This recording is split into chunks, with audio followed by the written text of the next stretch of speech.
So I was on Twitter the other day and I saw Sargon of Akkad share a thumbnail from a YouTuber named Marina Shutup. She's a feminist, yada yada. So basically it read that more redheads in Game of Thrones than black people.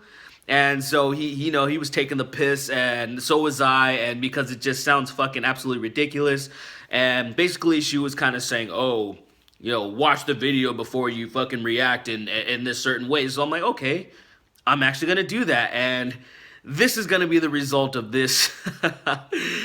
This critical analysis of Game of Thrones.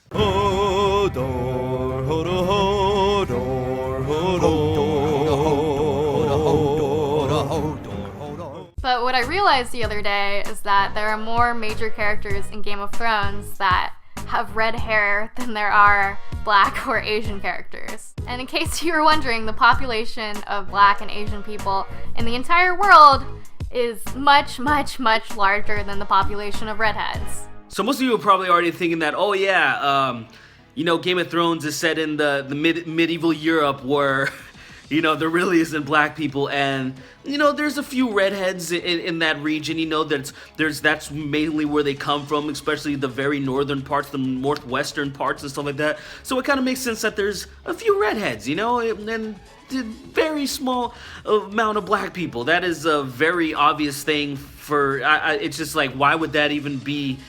Why would you even fucking have any beef with that? I think redheads are only like 2% of the population, so very insignificant, yet somehow they dominate a lot of Game of Thrones, but I've also seen it in a lot of other like fiction. Harry Potter, the Weasleys are an entire family of redheads, which I think is just genetically impossible. It's a recessive trait, and I don't really give a fuck about the accuracy of redhead representation. Then why the hell did you bring it up in the first place? I'm more concerned about the lack of representation of people of color in fantasy, just in general. I'm more concerned about why people care so fucking much when it's just a fucking fantasy. And that's not to say that there are zero people of color in fantasy, or there's no people of color writing fantasy.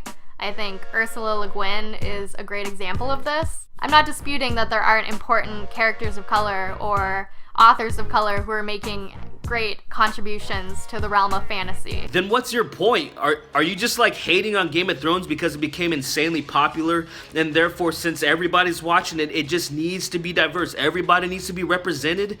Is that your only reasoning for saying this? Because like you just said, that there's a lot of people that are doing diverse things and shit like that, but people don't give a shit about that, and maybe you think it's because of racism or some shit like that, but you don't get that in depth. There's no real fucking discussion going on here. You just want to fucking bring up some stupid fucking point that I don't know. I really don't fucking know. So when I did post on social media yesterday about Game of Thrones having more major characters with red hair than there were black people on the entire show, definitely pissed off some nerd boys. I like how you call people that are into this type of stuff nerd boys. It kind of reminds me of like back in the days when people used to be shunned for liking things like Dungeons and Dragons and shit like this. Gotta love those nerdy fanboys who feel the need to be gatekeepers against any sort of critique of the things they love, which I never understood because I think that the things I love are more interesting when you're able to critically analyze them. If something is great, then it deserves to be, critiqued in a way that points out the pros and the cons. You honestly think saying that there are more redheads than black people in Game of Thrones is critical analysis? It's just like a meaningless statement, like similar to saying something like, water is wet. One of the main arguments I received is that Westeros, which is the main region in Game of Thrones that is explored, but it does occasionally diverge from that, is based on medieval Europe. Yep, that pretty much sums it up. I mean, how is that so difficult to understand? And something that I was talking about on the old Tumblr the other day, which I think is relevant to this discussion, was the idea of Watsonism versus Doyleism, which I didn't know were terms until the other day, but they're super helpful in having these conversations. She kind of rambles on about Watsonian versus Doyleist, and I just want to break that down really quick for you guys. Basically, Watsonian is just like the in-universe answers and stuff, and then basically the Doyleist is from the creator's answers. And basically, you know, Watson is from the Sherlock Holmes, and then the Doyle is just the creator of, you know, Sherlock Holmes, blah, blah, blah, and then she kind of goes on from there. So someone from a Doyleist perspective would be making commentary outside of the universe and thinking of the fictional work as a creative object rather than something that just is. So when I talk about representation of Game of Thrones, but just in general, I'm not talking about, well, it only focuses on Europe and that's why there were no black people. I'm thinking of the motivations and the reasons and the potential biases that the author or the show creators might have had that would make them want to only focus on Europe and to only highlight white characters. The Watsonian and Doyleist answers completely depend on the question that is asked. And yes, they usually are different, but in this case, they're the same. Doesn't matter if you ask it in Watsonian or Doyleist. Like, why is there more redheads than black people in Game of Thrones? Well, in Watsonian, it's because of the in-universe. They're in Westeros. It's like medieval Europe, you know? There's not very many black people around there, if any at all, really.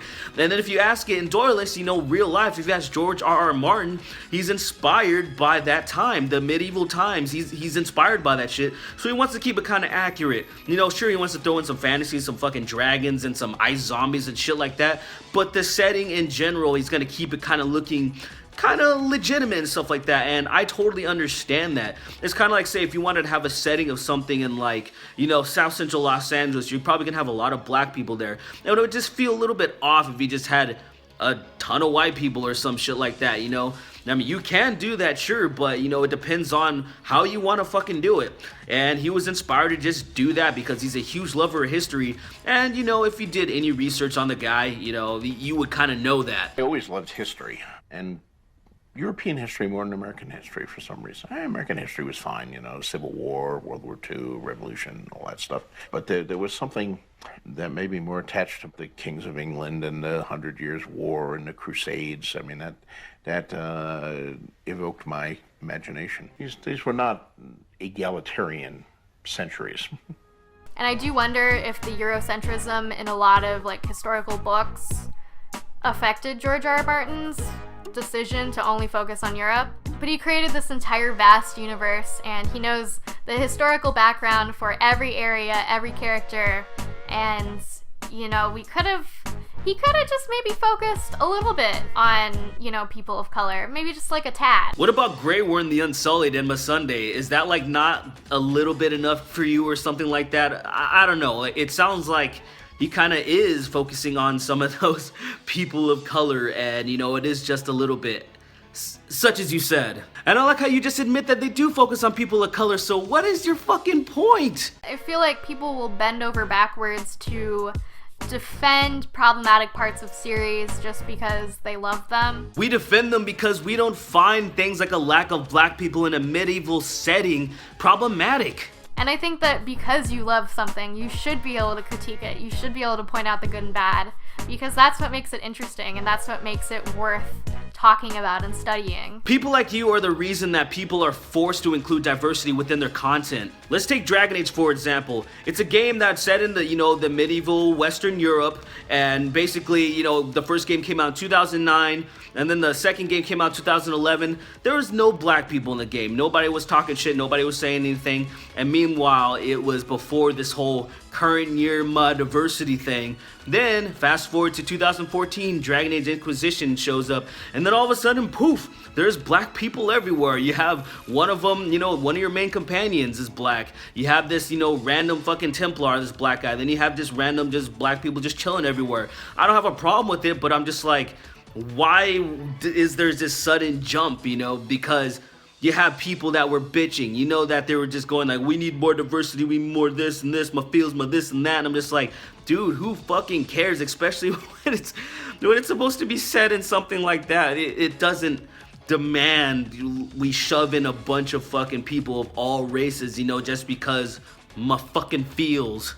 My question for you guys is, how do you feel about the representation of Game of Thrones if you watch Game of Thrones? If you don't watch Game of Thrones, I don't know why you're watching this video, but my apologies. Also, do you consider yourself more of a Watsonian or a Doyleist? My answer to that is that I don't fucking care, and you're fucking dumb. God, stuff like this is so fucking cringy and just stupid, but it doesn't surprise me though, because she belongs to the same feminist camp of people that had no problem whatsoever with the torture of Theon Greyjoy, but lost their fucking minds at the implied rape of Sansa. Anyways, I'm done with this shit. I think I'm just gonna go drink until I forget that I ever watched this video.